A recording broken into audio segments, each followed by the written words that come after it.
Assistant Secretary of State Victoria Nuland, along with Obama advisor Susan Rice, are neoconservatives. The neocons don't care which side you're on as long as they can work with you to create a political situation that they can grow into a war from which they will profit. Ooh, who wrote that?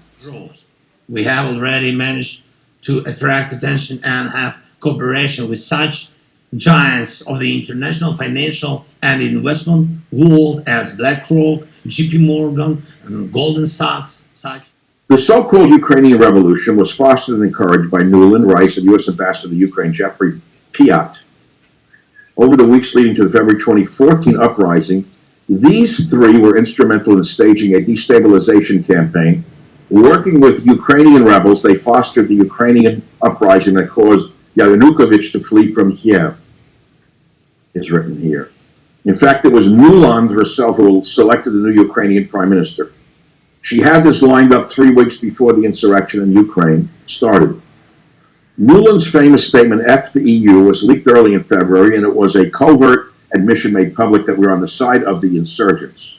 I think Yats is the guy who's got the economic experience, the governing experience. He's the guy, what he needs is Cleach and Tony Book on the outside. He needs to be talking to them 4 times a week, So that would be great, I think, to help glue this thing and have the UN help glue it. And, fuck the EU. That recording revealed that the administration favored installing Vitaly Klitschko as their choice to be deputy PM of Ukraine, with Arseny Yatsenyuk, Yats, as they referred to him, being their choice as prime minister. Now, here it comes now, for those of you who can follow the bouncing ball. Arizona Senator John McCain. Oh, ring the bell. I don't have one. Gong, gong, gong.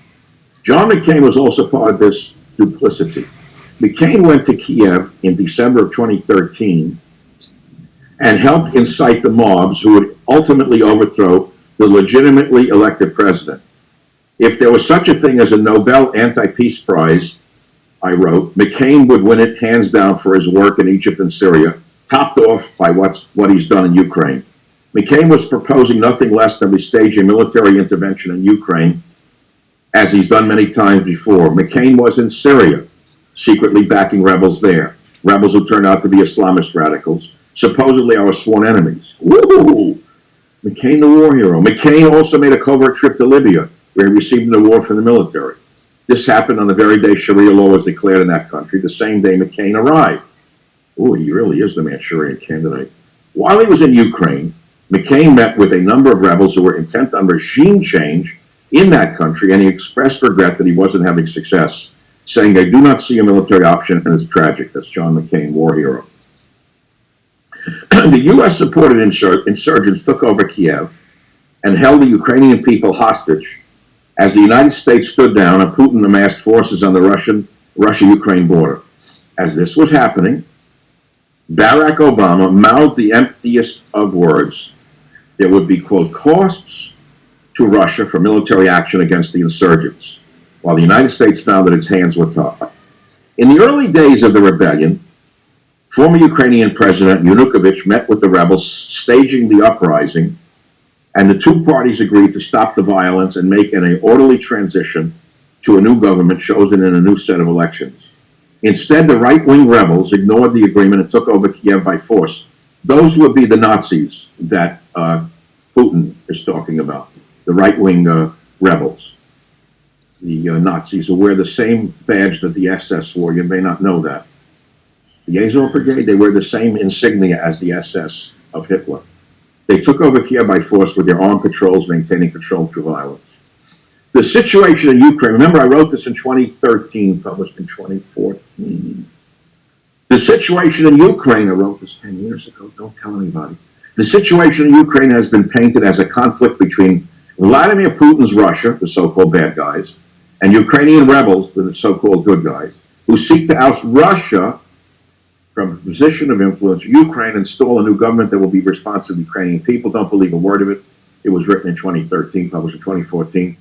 Washington's original purpose for staging a coup in Ukraine was to move Ukraine away from Russia and bring Ukraine into the EU. In other words, the neocons and the bought and paid for moderates in the Obama administration wanted to wrest control of Ukraine from Putin's hands and gain economic and energy control over the country? I think the one place where the greatest consternation would be caused in the short term for admission, having nothing to do with the merit and preparedness of the country to come in, would be to admit the Baltic states now in terms of NATO-Russian, U.S.-Russian relations. And if there was ever anything that was going to tip the balance, were it to be tipped in terms of a vigorous and hostile reaction, I don't mean military, in Russia, it would be that. As one commentator has pointed out, Western nations, with the United States leading the way, have been provoking Putin for decades. We've expanded NATO to include former Soviet states. Ukraine looks like the next target, and we've attacked allies of Russia, including Libya and Iraq. The United States, along with other Western nations, through our incursions into the politics, economics, and national security of Russia and several of its allies, has effectively caused a situation that resulted in Putin standing ready to invade Ukraine militarily if necessary, written in 2013, published in 2014, happened in 2022.